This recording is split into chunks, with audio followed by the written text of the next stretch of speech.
Let not your heart be troubled. You are listening to the Sean Hannity Radio Show podcast. If you're like me and suffer from insomnia, you know what? That's not fun. I tried everything. I couldn't get a good night's sleep. And this is neither drug nor alcohol induced. That's right. It is MyPillow. Mike Lindell invented it, and he fitted me for my first MyPillow, and it's changed my life. I fall asleep faster, stay asleep longer, and the good news, you can too. Just go to MyPillow.com, promo code Sean, and take advantage of one of Mike Lindell's best offers, his special 4-pack. You get 50% off 2 MyPillow premium pillows, 2 Go Anywhere pillows. Now, MyPillow's made in the USA, has a 60-day unconditional money-back guarantee, no risk to you, and a 10-year warranty. You don't want to spend more sleepless nights on a pillow tossing and turning that's not working for you. Just go to MyPillow.com right now, use the promo code Sean, and you get Mike Lindell's special 4-pack. You get 2 MyPillow premium pillows, 2 Go Anywhere pillows, 50% off, and you'll start getting the kind of peaceful and restful and comfortable and deep healing and recuperative sleep you've been craving and deserve. MyPillow.com, promo code Sean. All right, 62 days. Hope the pressure's beginning to build in your heart, your mind, your soul, and you're beginning to absorb everything that is at stake. You see it in the Kavanaugh hearings. I mean, it is that we know so much more now than we knew yesterday, and it is just the typical radical left-wing Democratic Party and all of their shenanigans on stage. There is not a single thing anybody, if I open up the phones, only took calls from Democrats for 3 hours, that you could tell us. No, I know that would be a bad show. That wouldn't be a good show. Linda's shaking her head. No, don't put me through that. I've been there, done that. We're way beyond that level.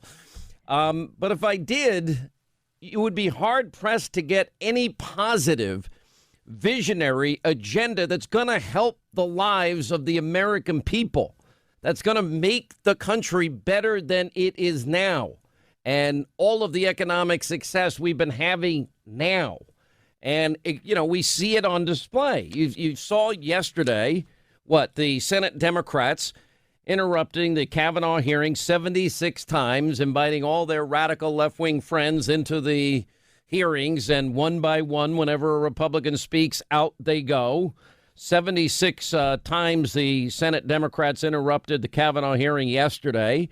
You have every other second you watch the angry protesters, on display. And that's how judges build up a system of precedent over time, by deciding one case at a time and not trying to do more than they can or more than they should.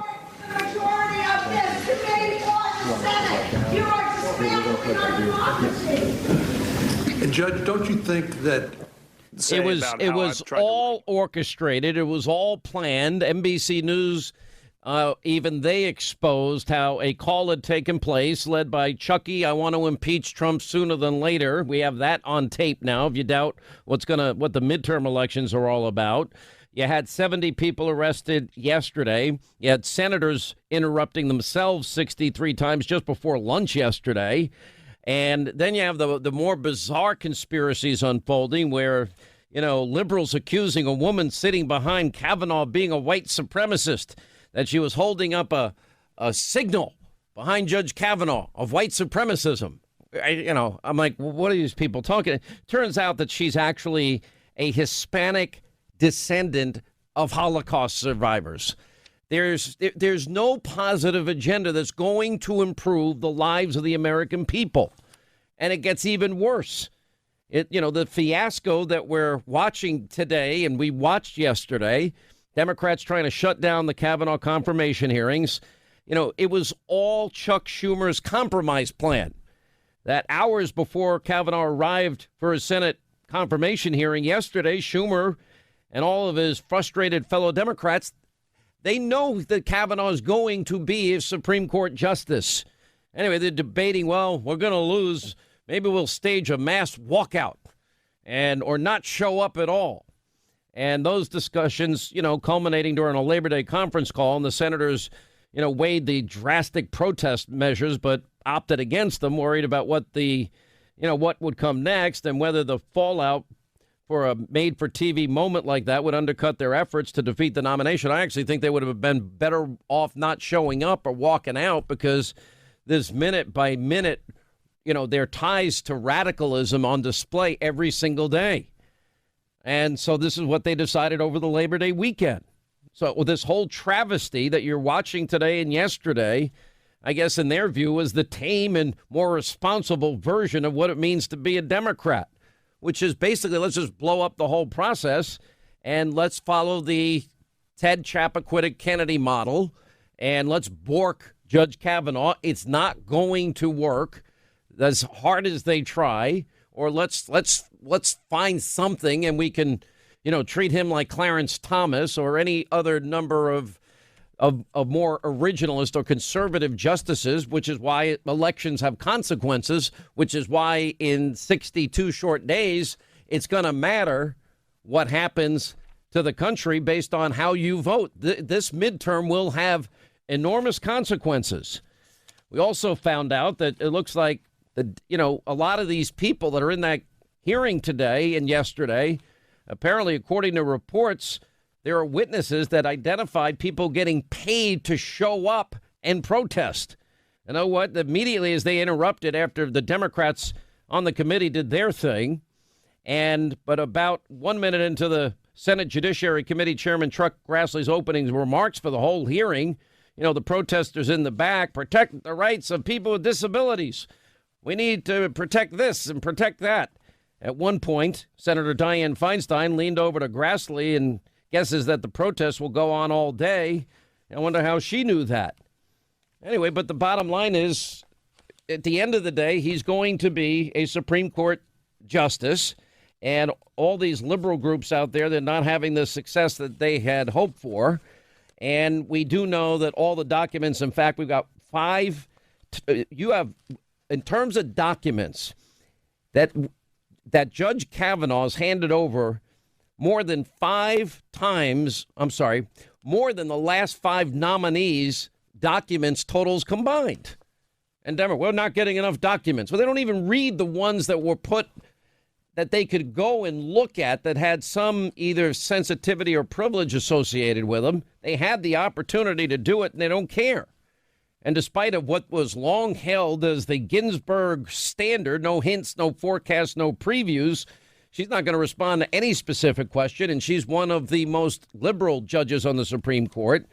Anyway, there was a couple of reports out there that there were a couple of doctors that were online waiting to attend the confirmation hearings for Kavanaugh, and they witnessed troublemakers being paid in cash.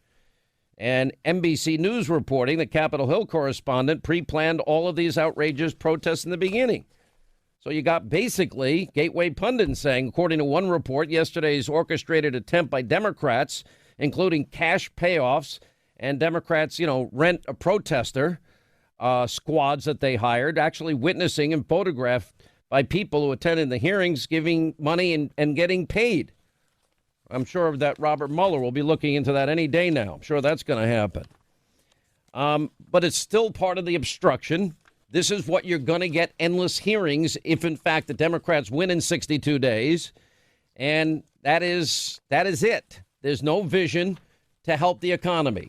There's no vision for the forgotten men and women in this country. There's no vision for economic growth and prosperity and job creation. There's no vision. There's no vision to get people off of food stamps. 4 million since this president has gotten into office. We have some other breaking news that I want to get to today. We'll have a lot later on in the program when Sarah and Greg join us. Herschel Walker will join us on the Colin Kaepernick controversy as well today.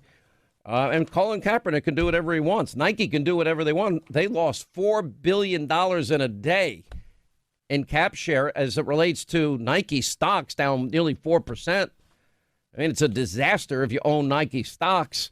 Why would you take somebody that wears cops or pig socks and make him the face of your company? Yes, it's up to them. Now, we have 2 reports. One is that the president is expected to declassify what a lot of Congress and people like myself and others have been calling for, what are the redacted 20 pages of documents from the Foreign Intelligence Surveillance Act warrant. I believe this is the last warrant in particular that I've been told repeatedly that there's shocking information in there, information that should blow this entire Mueller, witch hunt out into the open. and that it's pretty damning, and how it allowed the FBI to spy on, a Trump campaign associate in the lead up to a presidential election, on top of everything else that we know. We also know today that Mark Meadows sent a letter to the DOJ and Jeff Sessions demanding the Inspector General Michael Horowitz and this Utah guy that was appointed DOJ Attorney John Ubert. They want to now interview DOJ official Bruce Orr and investigate the critical violations, as he was the conduit with the FBI's handling of the Russia investigation as it relates to Christopher Steele, as he had contacts both before and after the election, before and after Steele's firings. And it's very revealing, some 70 plus contacts that we know of now. And he testified before varying committees last week, revealing that he knew that the Steele dossier was not something that it could ever be revealed in court. I think what is really shocking about this is now we discovered that, in fact, there is a direct tie from Bruce Orr and him being the conduit for Christopher Steele and taking that information and feeding it over to Robert Mueller's team vis-a-vis Andrew Weissman, Robert Mueller's pit bull. And yet that information we all know was Clinton bought and paid for with funneled money through a law firm, through a group called Fusion GPS, an op research firm, hiring Christopher Steele to get Russian information that turned out to be Russian lies.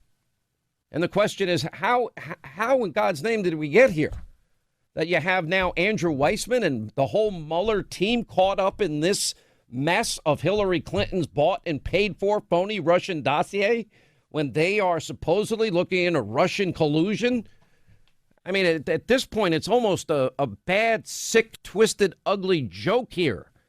And Meadows, the chairman of the Freedom Caucus, member of the House Government Reform Oversight Committee, releasing the letter encouraging both Sessions and Uber to investigate corruption in the FBI, Horowitz to investigate the new findings on Bruce Orr, demoted twice, his wife Nellie, their ties to Fusion GPS, their relationship with Christopher Steele, their pushing a phony Russian dossier, and Bruce Orr back-channeling for Steele, who was dismissed by the FBI as an informant, now also making its way all the way to Robert Mueller's office, or testifying to Congress that neither he nor his wife had been interviewed by the special counsel Robert Mueller.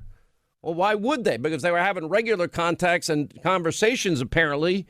If you believe this new information, there's one headline, and it was on Fox News. DOJ's Bruce Orr kept Mueller deputy Andrew Weissman in the loop about the anti-Trump dossier. And this is the same Weissman that had leaked just prior to being appointed by Mueller, who was leaking to the AP and other news media. Anyway, Orr testifying that neither he or his wife was interviewed by Mueller. Well, why would Mueller need to interview him? Because Bruce Orr is being a conduit for Christopher Steele's Clinton bought and paid for lies.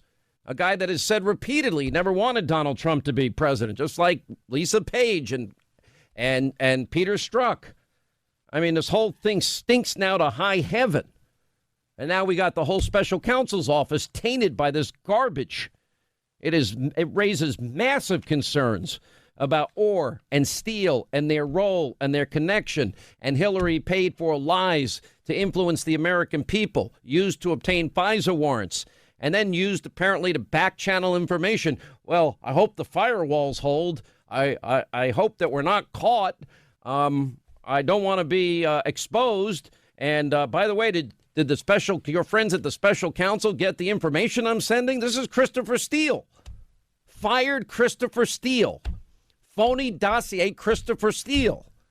He's given information to give to Robert Mueller's team. Told you this guy Weissman was a bad guy from the beginning. And if you want to have an honest investigation, that's not the guy you want on your team. Just like you don't hire Clinton's former attorney for her Clinton Foundation. He did that too. It's unbelievable. Witch hunt? That's just the least of it. When are we going to get some fairness and equal justice under the law?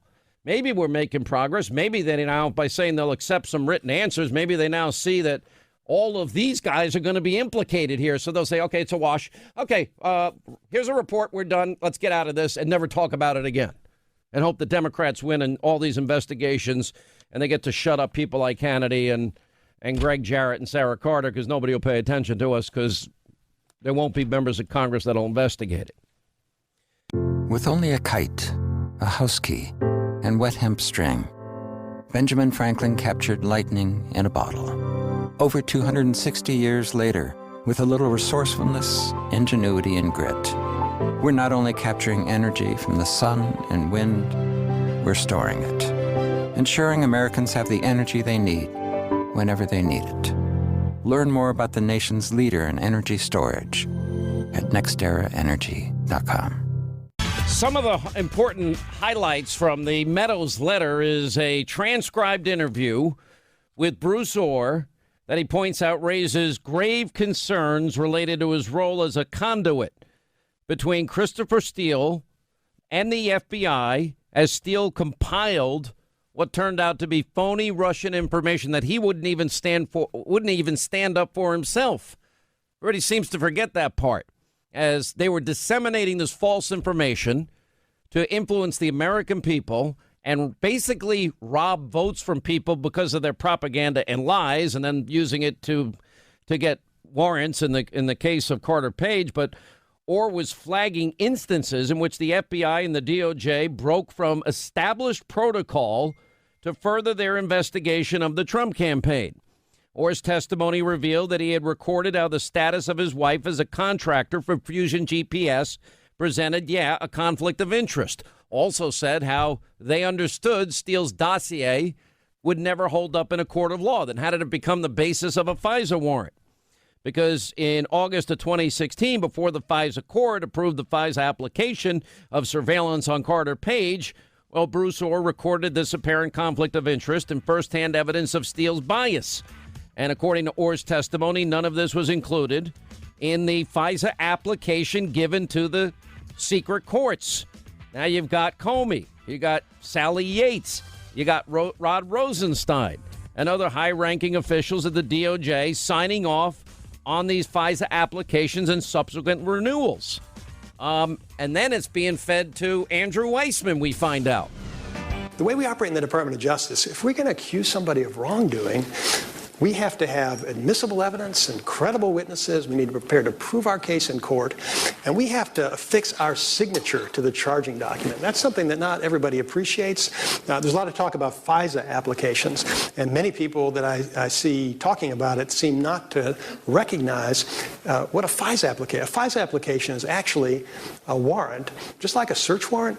In order to get a FISA search warrant, you need an affidavit signed by a career federal law enforcement officer who swears that the information in the affidavit is true and correct to the best of his knowledge and belief. And that's the way we operate. And if it's wrong, sometimes it is, if you find out there's anything incorrect in there, that person is going to face consequences. Mr. President, a lot of people are frustrated. A lot of your supporters are frustrated with the DOJ, with Jeff Sessions. There are rumors that you're going to fire him after the midterms and Rosenstein. They also want these documents. They're wondering if you will use your power to get these documents released. At the right time, I think I'm going to have to do the documents. I didn't want to, but I think I'm going to have to. There's such corruption. Before I got here, it's from before I got here. It's the Obama administration. And you look at what happened. They surveilled my campaign. It's very simple. The FISA report, the phony fake. Rosenstein signed the last FISA report. It bothers me. It's always bothered me. Will you fire him? Will you fire Sessions? Well, I'll tell you what. As I've said, I wanted to stay uninvolved. But when everybody sees what's going on in the Justice Department, I always put justice now with quotes, it's a very, very sad day. So what's going to happen, I think, and Sarah Carter, who's going to join us later in the program, was hinting at, is it's pretty clear. It just is so obvious now that the president's gonna unredact those 20 pages. Now, Rod Rosenstein is saying, well, you need to know. We sign off on it. The full faith and credibility of anybody that puts their signature there. Why do I think those words are going to come back to bite him? Because if it's true that the bulk of the FISA warrants, that was an interesting answer, by the way, that the bulk of the information for the FISA warrants, the predicate of it, was all the Steele dossier, then they've got to answer a very important question. How much vetting of the dossier did they ever do, if any? Because if they put their full faith and credit and their name behind all of this, a professional law enforcement organization person, and I love law enforcement. By the way, all these guys. I dare you to do that on TV tonight. Oh, I do this all the time. No, I dare you to do what you just did that is not available to our radio audience. You mean making the faces There's that I'm a making? visual aspect to that sound making. Well, I do it on TV. I go, That's not what we just saw. Oh, we put together a great montage for TV tonight. You know how I do? The Democrats go from crisis to crisis to crisis to crisis. I think we've got our best montage ever that's visual. That's one thing you can do on TV. So we have to paint pictures. Unless, of course, we could do our Twitter live events. How many people They watched love the last one? conservatives, by the way, at Twitter. So, why not? Well, apparently there are reports to the contrary. There's a hot seat today. Hot seat. Where? Oh, for Jack? On Capitol Hill for Jack. Yeah, I saw that. Well, he needs. The only thing I got out of him, I thought he was trying to be fair. He is. Then he made a crappy comment about me. He did not. Yes, he did. He did not. He absolutely did no, so. No, it was taken out of context. No, it was not taken out of context. It was. Well, I didn't go on to be on with Hannity. I just want to reach his big what he audience. was saying was, Why are you sticking up for him? First of all, I have talked to him. Why don't you length. go work for him at length? Okay, bye. Why? Singapore with him. But it's so annoying that you're defending the guy. I'm not defending him. I'm giving you a different point of view. No, you're defending him. And there's no defense of the comment that he made. Excuse me. We were nice to him. We asked him fair questions. I agree with you that the way in which it read, as opposed to the way in which it was said. Okay, get me the audio. Let's pull the audio up, and then we'll do it. audio. It's a print article. It's a print article. So what happened was he meant to say what he was trying to convey was he likes my audience, but he didn't like me. No, he was saying, listen, my dad's a Republican. He's hardcore. I've listened to Hannity. I've listened to Rush. I know all these people, but their audiences deserve to hear from me too. So whether you like him or you don't like him, their people matter. Everybody matters. Okay. You're welcome. I don't agree with anything she just said, but rather than waste the whole half hour on this, we'll move on. I don't think it's wasteful at all. So in the wake of the reports that the Justice Department official Bruce Orr is feeding bogus intelligence on then-candidate Trump to future Mueller prosecutor Andrew Weissman, and how long did that go on for? Because that now taints Andrew Weissman worse than Peter Strzok and Lisa Page that worked on the Mueller team. I mean, at some point here, there's got to be some, you think of the Jeff Sessions recusal. And then you put this through, you never would ever get a fair investigation. You never hire somebody that has the track record of the people that Robert Mueller has hired. And this has now emerged into, loan applications from years gone by and tax returns from years gone by. And, indicting, the equivalent of CIA officials in Russia that you're never going to get to the United States. There's never going to be a trial on those indictments ever. And then the Russian bot companies, they never expected a response. So what did they get? A response? Well, Judge, we would like to withhold discovery on these companies. That's not going to fly in any courtroom. If, in fact, you're going to charge them, they have a right to see the information, the evidence that you've got that you want to charge them with. It is standard operating procedure, or the case is going to blow up and it's going to be thrown out of court. But on the other hand, if they really are Russian bot companies, and by the way, I'm not defending Russia and the hostile regime that Russia is, or the nefarious activities that they are involved in, or the undermining of our elections and our electoral process. But in all fairness, this happened on Obama's watch. And in all fairness, this is the same Obama that says, tell Vladimir that I'll have more flexibility after the election. My last one. Yeah, after my election, I have more flexibility. More flexibility. Yeah, I understand. I transmit this information to Vladimir and understand that. I convey to Vladimir immediately. Yeah, really? And what did Obama do about any of it? Nothing. And it's gone on as far back as when he was running for office. Devin Nunes warned specifically in 2014 about the 2016 presidential elections and Russia and what Russia would do to create chaos in our elections. And the good news is that our system kind of held up, didn't impact any of the numbers, we're told, again and again. But it still is, why is it happening? And the person that's put the toughest sanctions on Russia is Donald Trump.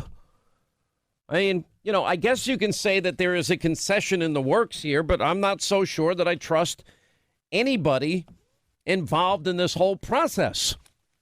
Why should we trust them? What have they done to earn our trust in this in terms of the investigation? Now, I'm guessing as this now moves closer and closer to not only Rod Rosenstein, if we get those 20 pages, he signed off himself on the last FISA warrant. And if the 20 pages are just the Steele dossier and the rest is smoke, mirrors, and total BS, then the very comment of him putting his full faith and confidence into, our credibility as law enforcement by it, and he's got a problem. Andrew Weissman was getting the Christopher Steele lies through Bruce Orr funneled to him, and he's part of Team Mueller. Well, that's another big problem for them, because now it goes right to the Mueller investigation. Now, let's start where it started. Hillary Clinton and her team, they set out, they funnel money, the DNC, Hillary Clinton, to a law firm, Perkins Coie.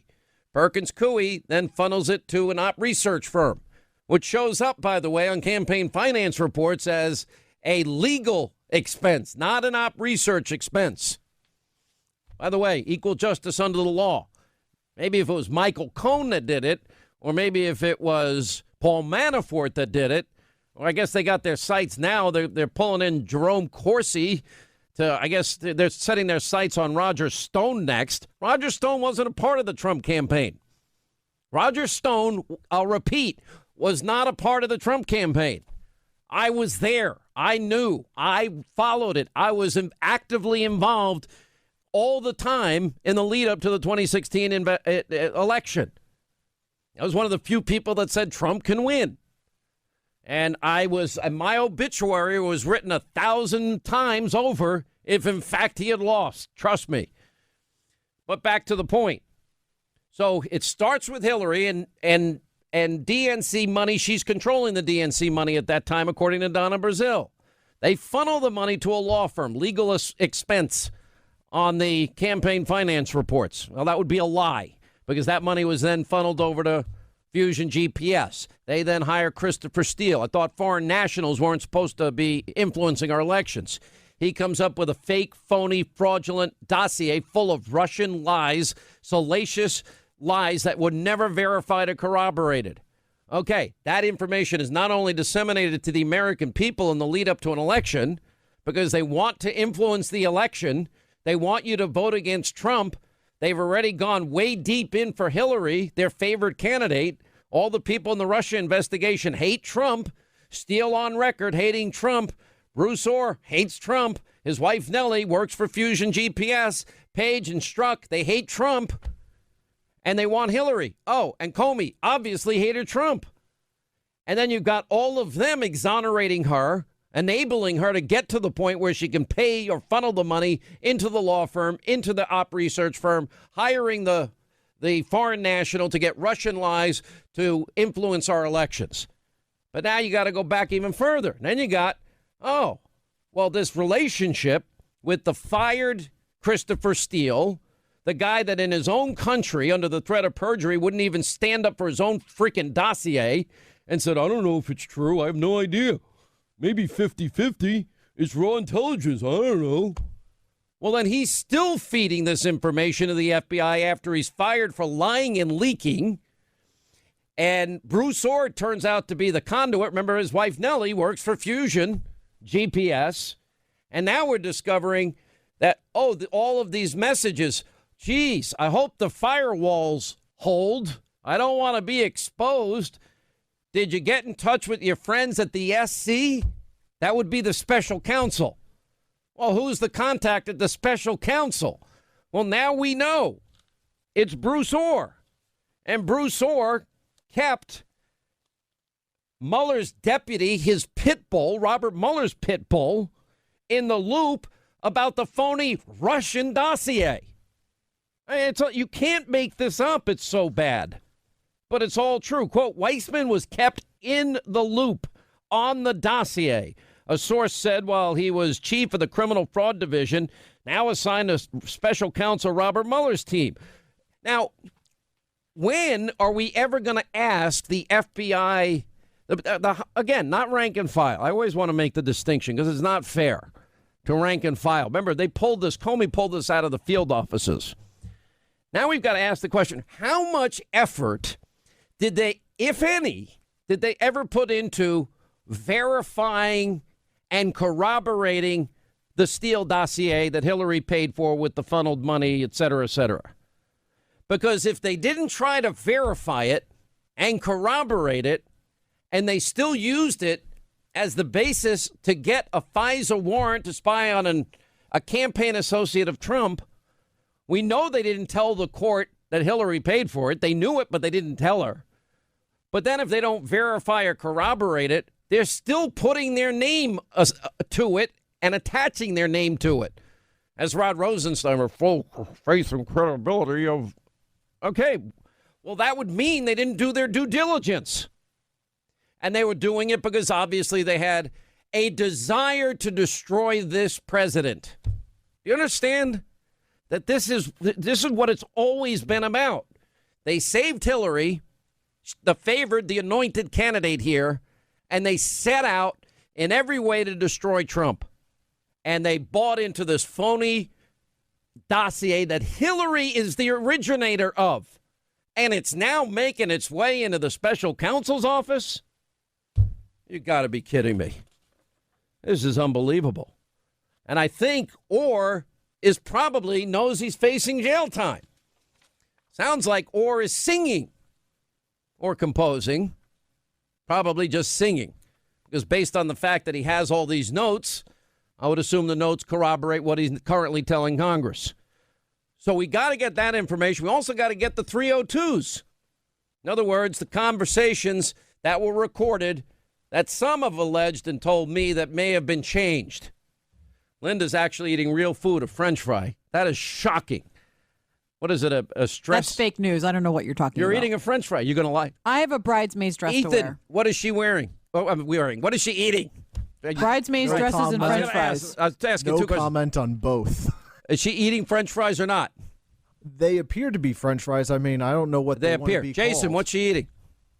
I can't see. She's all the way on the other side of the studio. Far. I can't see nothing. This is your opportunity to step up. What is she eating her first week on the job here?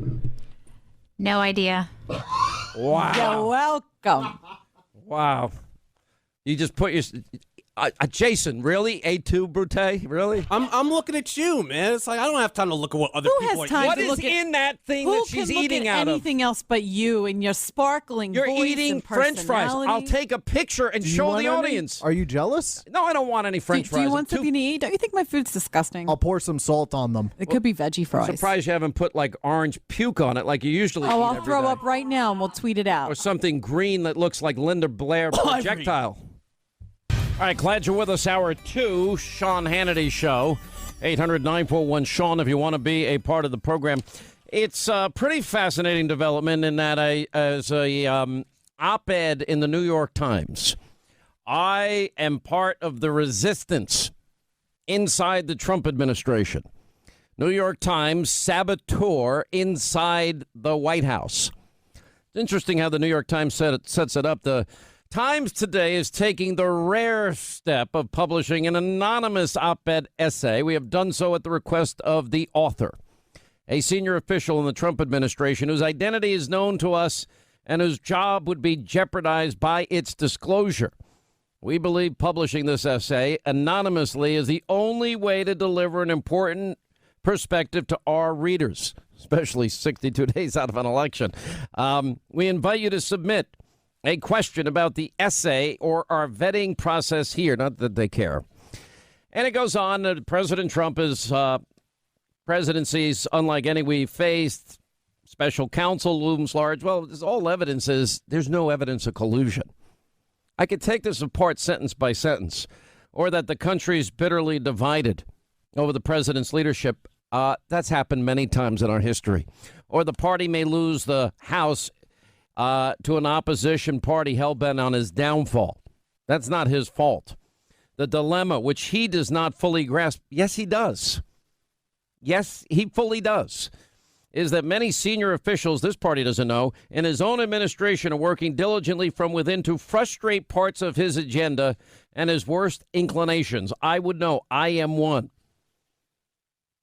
Pretty amazing, stunning betrayal. But to be clear, ours is not the popular resistance of the left. We want the administration to succeed and think that policies have already made America safer and more prosperous. Now, that's not going to be the focus, that part. And then we have, but it goes on, we believe our first duty is to the country, and the president continues to act in a manner that is detrimental to the health of our republic. What has he done? What has the president done that is not healthy? And then it goes on to say the root of the problem is the president's amorality. Anyone who works with him knows he's not moored to any discernible first principles that guide his decision making. This is where this is obviously all political. Because this president, more than any modern day president, has adhered to every single promise and fought to keep every single promise he has made. And it goes on this tangent about, well, that nobody likes that he says enemy of the people. Fine. Okay, understood. But then it goes on to this whole thing about Russia and North Korea, etc. Is it that we don't get the hostages back from North Korea? Is it that we don't get back the bodies of brave men and women that died many decades ago? Is it not good that Kim Jong-un stopped firing his missiles? And they're wrong, too. There's nobody that's been tougher on Russia than Donald Trump. That this is the environment we live in, where people think they themselves are bigger than others. Newt Gingrich, former Speaker of the House, joins us. How are you, sir? I'm doing well, and I think everybody in the audience needs to understand what this person writing the New York Times is saying is that just because the American people, by the millions, selected somebody to be president, has no impact on them. That they are taking on themselves the moral authority to break the law, to repudiate the commander-in-chief, to basically repudiate our whole constitutional process. And they are now going to decide what they think is right. It's really, if you think about it, it is an amazing statement of their willingness to make themselves bigger than the entire American system. And it tells you what people mean when they talk about the swamp and they talk about the deep state.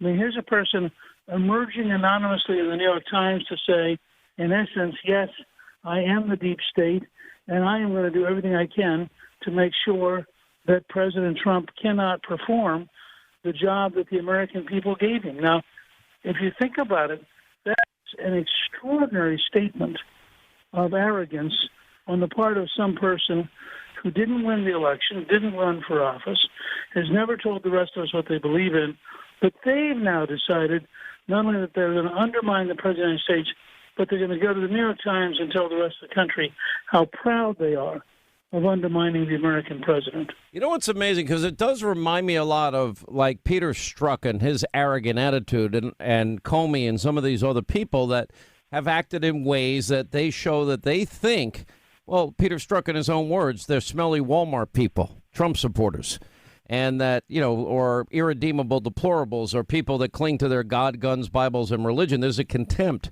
for the American people and their decision in this election. I've never seen a president that works so hard to stick to the promises that he's made, and it's just faulty on so many different levels. But this person has an agenda, and the agenda is to make themselves look good and hurt the president. But there's a super patriot mentality here. And tell me if I'm wrong, that they think they are better, that they think they are smarter, that they think their decisions are more important than what the American people think. It's a contempt, really, for the American people, a hatred of what they want and what they voted for. Well, and if you look at the contempt for the entire process of honest, open self-government. I mean, you can like President Trump, you can dislike President Trump, but in a hard-fought 2-year campaign, he beat 16 other Republicans for the nomination. He beat Hillary Clinton in a billion-dollar campaign and the left-wing news media for the presidency. And under our constitutional principles, if this person doesn't agree with him, the correct answer is to resign.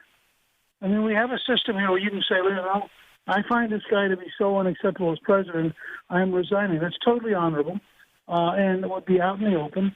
But instead, this person is basically saying to the whole country, I am taking on the right to sabotage the American government on behalf of whatever my whacked-out values are, because I've decided that I am smarter than the American people, I am smarter than Donald Trump, and that therefore I have every right to screw up the whole system. Well, if you think about it, that is an extraordinary series of things for somebody to say. If this person is discovered and found out, would there be consequences besides being fired? Well, I think you ought to start with firing. I think that's a good starting point. There might be consequences. The whole government, as you were pointing out about Peter Strzok, the whole government is riddled with people who burrowed their way in, who are sitting around with absolute contempt for the American people, absolute contempt for President Trump, and a genuine willingness to sabotage us every chance they get. And this is an ongoing, continuing problem. And, of course, that's what happens when you get a genuine change election and the grassroots Americans rise up and decide they're sick of the bureaucrats and they're sick of the elites and they want to have a real change. Well, you have to expect that the elites and the bureaucrats are going to cling to power as long as they can. And the job the rest of us have, starting with the president, is to just root them out and get rid of them. Let me ask, now that we've got a lot more information and there's a lot developing on the deep state today, and what do we find out? That Bruce Orr and Christopher Steele, that they're talking about firewalls that they set up and in a preview of James Comey's testimony before Congress. Then they're talking about, well, we hope we don't get exposed. And now we're discovering that, in fact, Christopher Steele is asking Bruce Orr, did you get the information to your friends at the SC, the special counsel? And now we find out that Andrew Weissman was getting materials from Bruce Orr that was funneled to him through Christopher Steele. And if you chase that back to where it all originated, it's all Hillary Clinton and money funneled through a law firm into an op research firm that hires Christopher Steele and ends up with Russian lies. Now it ends up right on the lap of Mueller in terms of their taking in the lies of Christopher Steele, who himself in an interrogatory wouldn't even stand behind his own dossier. Well, maybe 50-50. It's raw intelligence. I have no idea if any of this is true. And that's the basis of 4 FISA warrant applications and granted FISA warrants. Look, someday when we can get enough distance, somebody's going to write this book and do this movie that are going to be absolutely unbelievable. I mean, but I see. Well, who's going to play you and who's going to play me? That's all that matters. I'm kidding. Oh no, we're bit players compared to the. No, I agree. I agree. But here's my deeper point. People are going to realize someday that the system was so corrupt that the effort to stop Trump became so desperate, and the effort to prop up Hillary became so desperate that so many different laws are being broken by so many different government employees that sorting this out is going to take several years. And frankly, even today, partially because of the failure of the Justice Department, which has been one of the real castles, if you will, or citadels of the deep state, and partially because the House and Senate Republicans just aren't aggressive enough, we still don't know how bad this is. I mean, Devin Nunes, to give him credit, has worked his tail off and taken huge leaps and continued to push. But there should be a much bigger concerted effort to dig into this and find out how bad it really is. I think that it is so sick that when we fully understand how bad it has been, we will realize how close we came to having our system just corrupted in a way that would not have survived. Let me ask you about the election. 62 days from now, if you look at the polls, generic ballot, Republicans are down. if you look at the news cycle, I mean, Bob Woodward's book comes out, all the outrage of the day, the feigned outrage of the day, everything goes on. So I guess the question is, how do Republicans win in 62 days? And what are your feelings about it? I don't really have a feeling yet of how this is going to turn out. Well, I have a paper you'll get a copy of in the next day or two on the 2018 election. And as you know, somebody who helped design 1980 and helped design 1994 and a few other campaigns, my view is really simple. If the Republicans have the guts to raise the really big issues and make this a really big choice election, they will break the Democrats. They will gain seats in the House, and they could gain as many as 8 seats in the Senate. Now, the problem is there's virtually no Republican consultant who has a vision capable of imagining that outcome. But the truth is, when Reagan ran in 1980, and I helped put together the first Capitol Steps event in history, and we got all those candidates up on the steps, we picked up 12 U.S. Senate seats in 1980. We won 6 of them by a combined total of 75,000 votes. Now, I can imagine a campaign this fall, which has a very similar pattern. Let me give you an example. 84% of the country, 84% believes that sanctuary cities increase the risk of crime. And, of course, just had this tremendous crime in Houston where 4 MS-13 gang members chopped to death, literally chopped into pieces, somebody who'd been collaborating with the Houston police force. So let's start with that. Mm-hmm. All right, why don't we take a quick break? I got to come back, but I really want this strategy laid out. Newt Gingrich with us, 800-941-SEAN, toll-free telephone number. And his book, by the way, does spell out all the success of the Trump administration. None of these other books do. All right, as we continue, Newt Gingrich is with us. I just want to let you free associate in the sense of 62 days. I think one of the most important midterms. Democrats want to impeach. They want open borders, get rid of ICE, keep Obamacare. They want their crumbs back. They want endless investigation, but not into the deep state. How do you win? How do you get people that voted for Trump to understand that their entire agenda is in jeopardy here? Well, I think you make it a big choice election. You hammer away at the things that matter in people's lives. You start in California with Democratic nominee Gavin Newsom, who has proposed universal free health care, which means that you're going to attract everybody on the planet who has a disease to come to California. I mean, if you explain that to the people of California, Newsom would be gone, and we would have had a revolution in the whole political power structure of the country.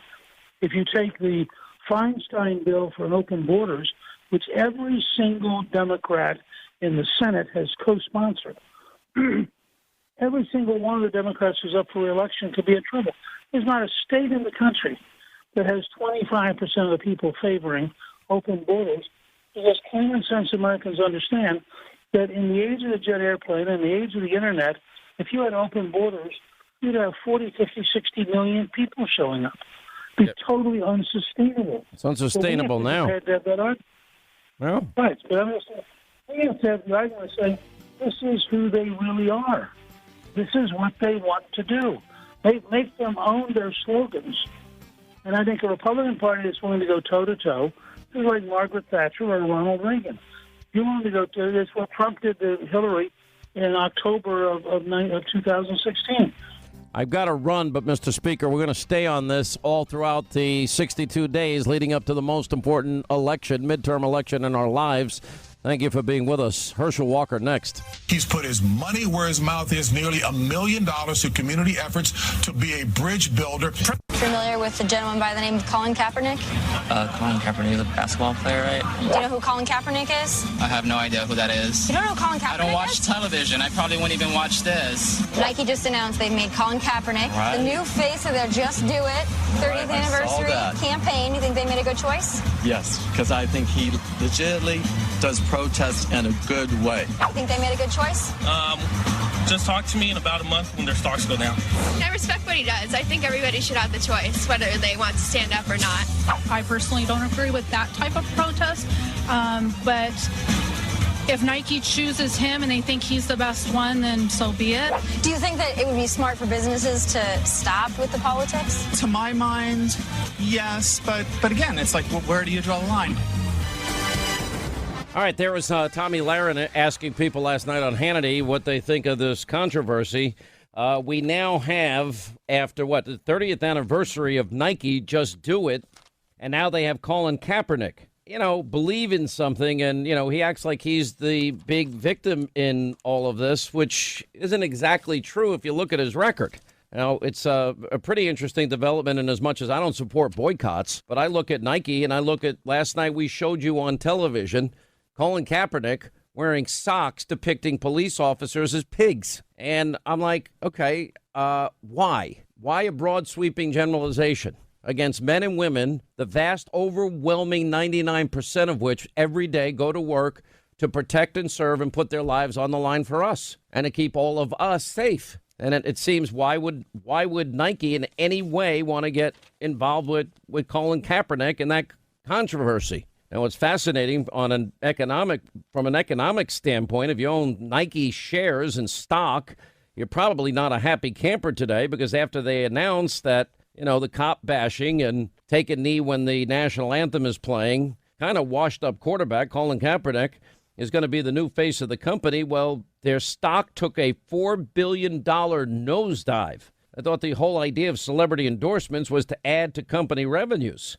What do I know? I hope I don't own any stock in Nike. I have no idea. I don't like the stocks, period. I don't even know what I own. I let the financial people do all that stuff. I have no clue. I have no idea. Anyway, Nike shares fell through 3.2%. And joining us now is one of the greatest NFL players of all time. He also played for Donald Trump's team, the New Jersey Generals, years ago. One of the best athletes I've ever met in my life. Played for the Vikings, the Eagles, the New York Giants, and now he's a mixed martial artist. He actually got in the octagon, which I can't believe he did. And Herschel's partnership with Rocky Ridge Trucks. How are you, my friend? Hello there. How are you doing? I'm good. How many push-ups you doing every day? I've done 1,500 this morning. So I've done 1,500 push-ups this morning. You did 1,500 this push-ups. How many sit-ups? 3,500 sit-ups. Oh, I kind of am proud of the fact that I do 100, 120 push-ups a day. I do. Well, I've been telling you, that's a start. That's a start. Well, I do about 150. I still have the video when you were in my radio studio. Well, we'll actually put it up on Hannity.com now, and we did push-ups together, and I think you were surprised I could even do them. No, I was very impressed. Your conditioning is incredible, and I was so impressed. And I've told everyone, I said, Hannity is in shape. I said, I see him on television almost every night. And I tell you what, I always thought you were in shape, but having an opportunity to be there with you and see it for myself, I'm impressed. I train 4 to 5 days a week with my sensei and doing mixed martial arts. It's an eclectic blend of Krav Maga, Kempo, Jiu-Jitsu, boxing, and street fighting. That's what it really is. It's situational. Yeah. How do you respond to blades and firearms and sticks and how to defend yourself? And, if you have to protect yourself, how to win and win very quickly. I'd love to train with you if you're in New York one day. I'd love to have you come out and hang out with us. Listen, I know you could kick my ass, but it doesn't matter. I still would take the hit. Well, I tell you what, that's what's so brave that you say you're stepping in and do it. I think that's awesome, and I've become a big fan because of that. Because I'm a big martial artist, been in it for almost 40-something years, and I tell all kids, I think every kid in America should have take a martial arts class. It's got nothing to do with fighting. I think it got to do with discipline, because it is a martial art. It's an art, and it's not just about fighting. It's about confidence. It's about respect, and I think every kid in America should do that, so we can learn some respect in this country. Listen, every single solitary session, I've been now 6 years at this, we bow in and we show respect. If we're working with any type of weaponry, you hold your weapon down. You make sure that your partner at the time, that there is full, complete acknowledgement. We pay very close attention. We're not trying to kill each other or hurt each other, but we do go full force. And if somebody taps, you let up immediately. And we all tap all the time. if we're just practicing new that's techniques. What respect is about. Yeah, it's a lot of respect. You don't want to hurt your training partners in any way. So I hope you remember when you come out and train with me that you don't want to kill me, because I think you probably could. I was going to say the same thing to you. I don't want you to kill me and put it on YouTube. No way. That'll hurt my reputation a little bit. Listen, me getting hit in the face by Herschel Walker would only be good for me. And, there'd be so many people saying, Herschel's my hero. I love him even more than ever. Let me ask you about Colin Kaepernick. What did he go? 1-11, I guess, the last year of his career. He's a backup quarterback. He did have a couple of good years. He was a running quarterback, but the NFL defenses, they kind of caught on to how he played, and he didn't seem to adjust well from my position. He thinks there's a conspiracy against him. I didn't like the socks that he was wearing, and I don't like the idea. I think that if we really just stop and think about all the Americans that have fought and bled and died to give us the freedom to either play football or watch football on Saturday college, on Sunday pros, that we ought to respect the flag, and that ought to be one thing that we all agree on. Now, I'm all for people protesting. I'm all for social justice. I'm all for righting wrongs and correcting injustices. But I still think that the flag should be sacrosanct. And for me, it's just become, I don't even tune into the NFL anymore. I watch football on Saturday. Well, it becomes a sad situation to me. It becomes a sad situation because I love our military, and our military is the reason we're the best country in the world. And, when they first started this, some of the players said, got nothing to do with the military. And I said, no, it does. Got to do with our flag, got to do with what we are as a country. And, and I go back to Colin Kaepernick, and, I don't know him. We never sit down and we never spoken. But I always come out with the question that, he was not the starting quarterback when he decided to protest. And I said, if he was the starting quarterback, would he have done what he's done? Now, what I was insulted by just last night, I was insulted when I heard someone compare what he was doing to Muhammad Ali. And I said, now, that is totally an insult. It's a totally insult because Muhammad Ali did what he did when there was a lot of racism going on. Muhammad Ali was the world champion. I mean, the world champion. He did give everything up. He gave it all up. He did. He gave everything up. And I'm not putting Kaepernick down. My problem that I have is don't say you gave up everything for your voice. And then your voice is what? Your voice, every police officer is not a bad guy. You have a small amount of guys that may have some problems, that may be a rotten apple. But every officer is not a bad person, and I think that's the problem I have. And the problem I had also is for him to put on his sock that police officers are pigs. Whenever there's a problem, who do you call? You call the police, and they show up. Well, these guys put their life on the line every day. Their families, they give up so much to protect these citizens, and for us to now to have people that protesting against that is an insult to me, because I love this country, and I said we have to stop what we're doing. One of the problems we have to stop, and I'm not going to get political here. We have our politicians that we have a man that we voted into office. We need to respect that office. We need to respect the White House and stop everyone thinking that they have a voice, everyone thinking that they have this. This election is over. One of the things that is beautiful about this country, and it was done by our military, is they fought to give us the rights to vote. They fought to give us the rights to vote. So if you don't like this president, vote him out in the next election. And then you can get someone new, but do not disrespect him while he's in office. The same thing with Colin Kaepernick. Right now, if you have a problem, do it in the right manner. And my problem I have with that, I don't know this for a fact. I read this, that there's been teams that has offered him an opportunity to play, and it just didn't work out. Well, why didn't it work out? Why didn't you not want to play? Well, for Nike to say that he's going to become the face, is he becoming the face for a political statement, or is he becoming the face for an athlete? Because he's not playing. I watched Tim Tebow. A lot of teams didn't want to take on Tim Tebow because he did bring attention because he expressed his faith on the football field. Now, a lot of people don't even know this, but I think one of the great things about football is You've got gladiators and warriors out there that are the top, fittest athletes in the world, and they go out and they play their hearts out for us. And then at the end of the game, other teams, everyone gets in a circle, a lot of them, and they say a prayer at the end of the game, which I think is actually really, we don't pay enough attention to that kind of camaraderie. You know, I watched Rafael Nadal last night win 7-5 in a fifth set, nearly 5-hour match that he had in the quarterfinals. And at the end of the match, he showed such respect to his opponent, who took him and pushed him. It could have gone either way at the end of that match. And that's why he went over the net and hugged him. He did. He went over the net and hugged the guy. And, you know, I actually think that there is a way to thread this needle. And that is that if... Well, I think the way to thread it, let's get back to the way that it should have been threaded at the beginning. And you know, people got to get angry at me, but I want to talk the truth here. The way it should have been done is the commissioner should have been the leader. Mm-hmm. First of all, you got to get good leaders. The commissioner should have stopped it at the beginning and said, if this is a problem, we will handle this off. This is a football field. It's not a place to protest. And it starts out with the leaders. And I take this. You know, our president makes some very difficult decisions. A lot of people don't like him. A lot of people don't like what he says. A lot of people got a lot to say, but he makes those decisions.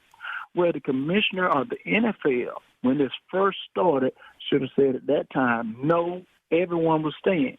And even today, no one want to come out and say what is the right thing to do. Everyone stands. Everyone want to be politically correct. Well, let me become the commissioner, and I would say everyone will stand, or you will be either fined or you will be off the team. That's what's going to happen. Well, you can't do certain dances in the end zone or certain gestures on the field, and you can't put anything you want on your uniform. There are all sorts of NFL prohibitions against free speech. All right, we've got to take a break. We'll come back more with my friend Herschel Walker on the other side. 800-941-SEAN is our number. Sarah and Greg, new big information. This whole Mueller investigation looks like it could be coming tumbling down. All right, as we continue with football great, our good friend Herschel Walker is with us. I did have a conversation with Robert Kraft, and he apparently at one point told his team, if there's any cause you feel strongly about, tell me about it. I'll work with you. We'll go into the community, and I'll match you dollar for dollar. And I thought, you know what? Well, to me, that would have been the answer. We could have done a lot of good could have come out of this for people that need help. Well, that's exactly what I'm saying, is that it is interesting because this is football. And if you want to protest outside of that. Why does everyone want to protest during football season? What happened during the all season? This matter been going on. So why did you not protest outside of football? Why do you wait till the season to start to protest? Why it become a big issue here? And, you know, this is my opinion. Police officers, there's a few bad apples out there, yes.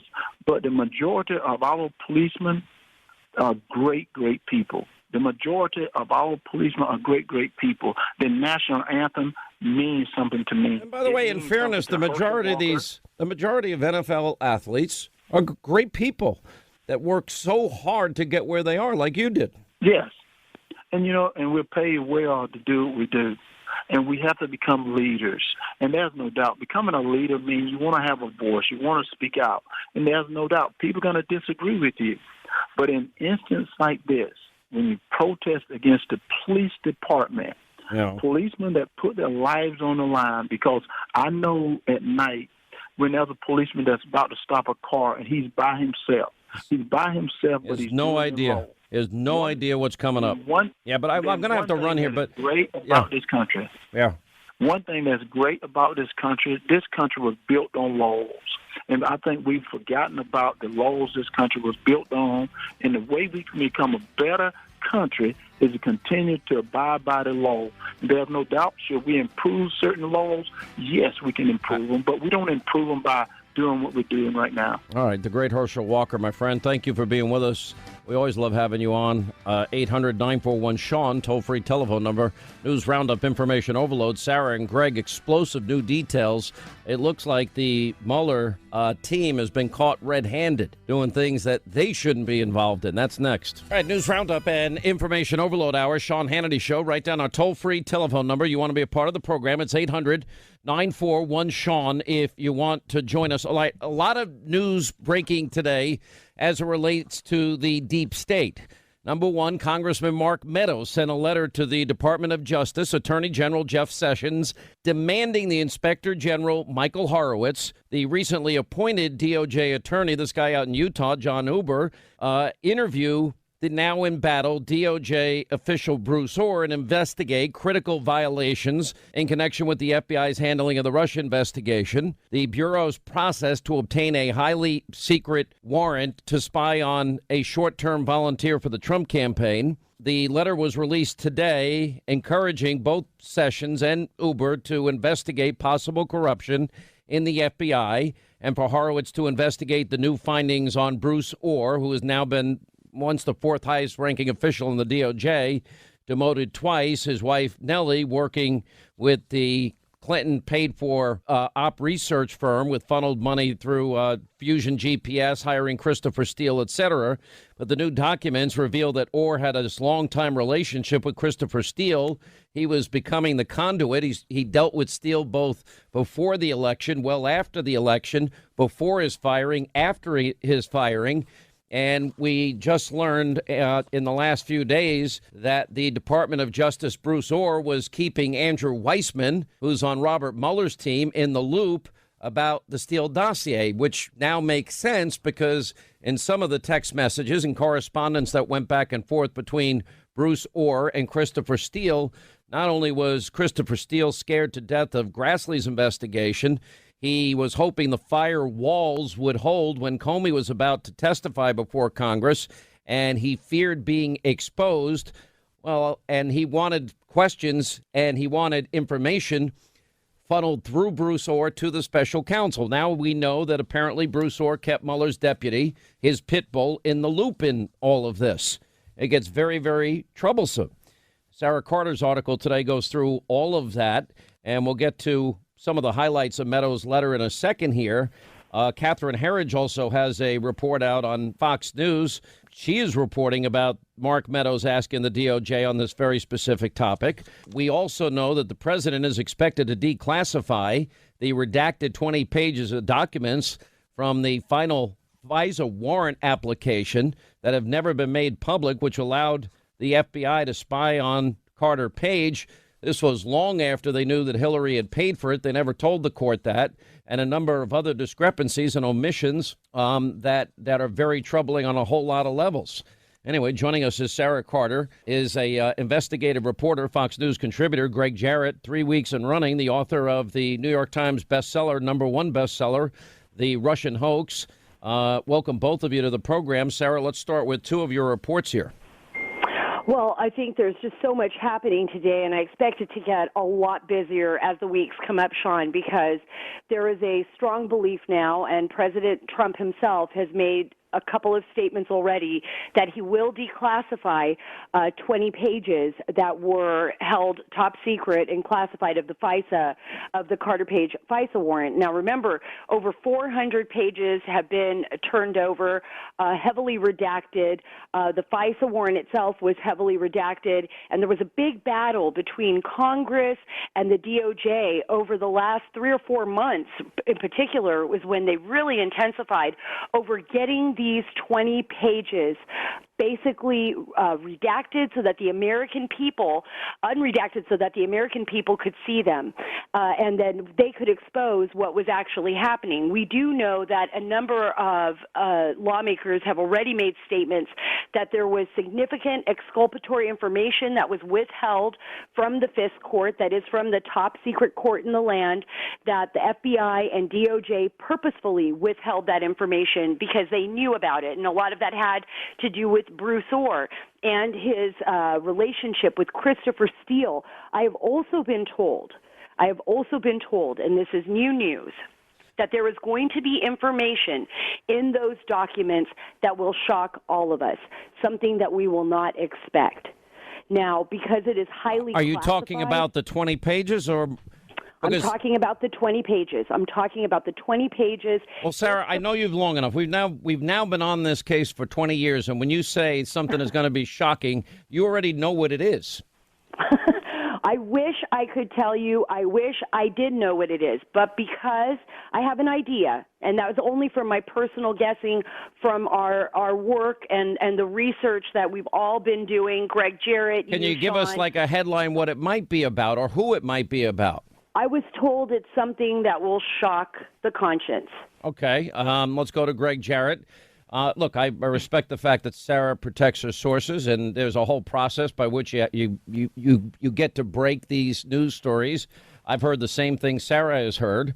The other thing, too, that I'm hearing, Sarah, is beyond the 20 pages that there are a number of 302s that could be released, and there has been a lot of discussion almost from day one that some of them have been altered. That's absolutely correct. Those 302s are vitally important. Whether or not they have been altered, that remains to be seen. I know that the most important 302s that they're looking for right now are Bruce Orr's 302 interviews with the FBI. Remember, this is something that the Senate Judiciary Committee has been fighting tooth and nail since July to try to get these 302s out there. They believe there's extraordinary information in there, information that the American public needs to be aware of, information that Congress needs to have to conduct oversight, and in order to actually see what was going on, Sean, because we have a system here, and it appears, based on all the evidence that has come out, that the FBI violated, just as Meadows said in his letter, critical violations, critical protocol, and possibly violated the law. And I know Greg Jarrett can explain that in the legal terms, but there is a lot of information here that the American public is still not aware of, and I believe that in the next few weeks, what has happened over the last 2 years will become crystal clear to the American public. So this will be the glue that ties it all together. Absolutely. Greg Jarrett. I'm hearing the same thing from my sources, who I'm pretty confident are different from your sources, but they're saying... You don't like my sources? Are you questioning my sources? What's up with that? My sources are better than your sources. No, I don't want to get into that, but my sources are telling me the exact same thing, that this will blow the Russia hoax wide open, and that simultaneously the fact that Andrew Weissman was in on the hoax, was well aware of the improper illegal use of the dossier to spy, has now irrevocably tainted Special Counsel Robert Mueller's investigation, and now that is imploding. And my theory is this is why Mueller has finally relented in his demands to interview the president, and that he'll take a few written questions on collusion only, not obstruction, and wrap this whole thing up. Well, I think that's a big development. Do you think that is a retreat by the special counsel? Oh, absolutely, because he knows it was bad enough that Peter Strzok tainted Bob Mueller's investigation and was fired because of it. But now we have learned that Andrew Weissman was in on the hoax. He was a participant. He knew. Why? Well, in the case of Strzok, we know that Mueller finally said, "Get out." Why is he not doing it in the case of Andrew Weissman, who I always thought you can't have any objectivity or any sense of fairness when you have Jeannie Ray and Andrew Weissman on your team? Well, I think Mueller is hoping to wrap this thing up so he doesn't have to fire Weissman. They're all thick as thieves, these guys. Comey and, Weissman. Tell us how you really Mueller feel. Yeah. And Strzok. No, they are. And Rosenstein, they're a little cabal of power that has wielded that power in violation of the law repeatedly. And now, Mueller's been caught. He had a band of, 17 partisans that he put together for this investigation. Andrew Weissman's the head of the list, and now Weissman has been implicated by Orr. So Weissman would have known Steele was not credible, virulently biased against Trump. The dossier was fabricated, and yet they went after Donald Trump using that document. Does it sound as a to you pretext. like Bruce Orr told the truth? Is that why we got here? Mm-hmm. I think so, because he's in legal jeopardy. I mean, Orr knows that what he did in withholding information about his wife's role in creating the phony dossier is potentially a crime. He was profiting financially from that document while peddling it as useful and truthful, and it wasn't. And it's a felony to use your office for personal financial gain, yet that's what he was doing. So now he's singing like a canary because he's trying to save his own butt. And that's a great point, trying to save his own butt.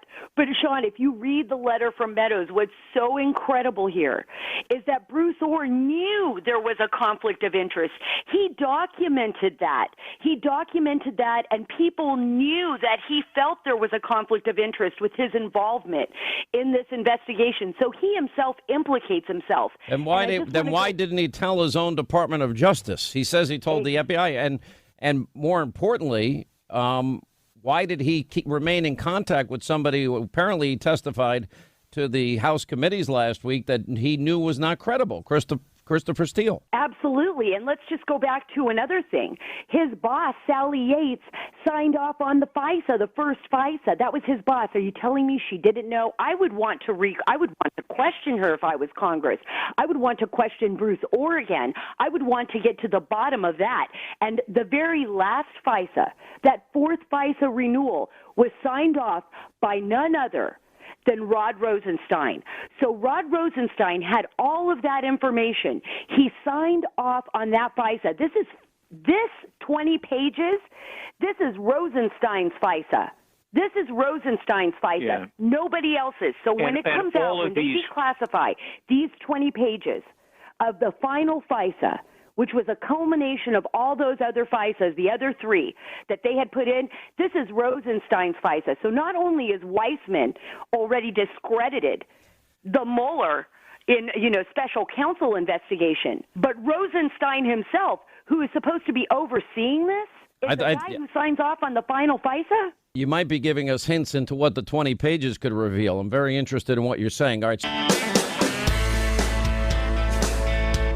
As we continue, Greg Jarrett and Sarah Carter with us. A lot of big developments here. I want to go back to the heart of this letter that was sent by Mark Meadows, and he talks about a transcribed interview with Bruce Orr raising grave concerns related to his role as the conduit between Christopher Steele, the FBI, and as Steele compiled an opposition research dossier on behalf of Hillary and her campaign, and how he revealed that he had recorded the status of his wife, Nellie, the contractor for Fusion GPS. Again, they were again building the dossier. But I think the most important development here is the connection that Bruce Orr would take Christopher Steele's information, and we now know was feeding it to Andrew Weissman, the lead guy on Robert Mueller's team. So you have a direct line for Hillary bought and paid for lies about Russia being fed to the Mueller investigation. It's almost unimaginable. Greg, it's almost like you can't even comprehend it. You couldn't even write this if you tried, because people wouldn't believe that all these connections would just be falling on top of each other once we start unraveling, like you used to say, the onion, peeling back the layers of the onion or unraveling this ball of yarn. Let's go back, Sean, and this was something that I put out a little bit last night on your show when we were talking about it. But remember, it was Andrew Weissman, remember that, who was basically contacted the AP or had made contact with the Associated Press on the Paul Manafort case. Remember that? While he was still head of the Criminal Fraud Division, and set up a meeting between the FBI and the Associated Press. We broke this story on your show, and was trying to get or share information on Paul Manafort before he was ever appointed to the special counsel. Now, the reason I bring that up is because the FBI agents that were sitting in that interview about a month and a half before he was appointed to the special counsel sent a letter to the Department of Justice, which has never been released yet, but we know it exists, sent a letter complaining about Weissman, complaining about the fact that they put him in front of the AP. Apparently, Weissman had told the FBI that the Associated Press was going to share information with him and with them. And the Associated Press said, no way, we're not sharing any information. But apparently, according to my sources, Weissman was actually sharing information with the Associated Press. So nobody's ever gotten down to the bottom of that story.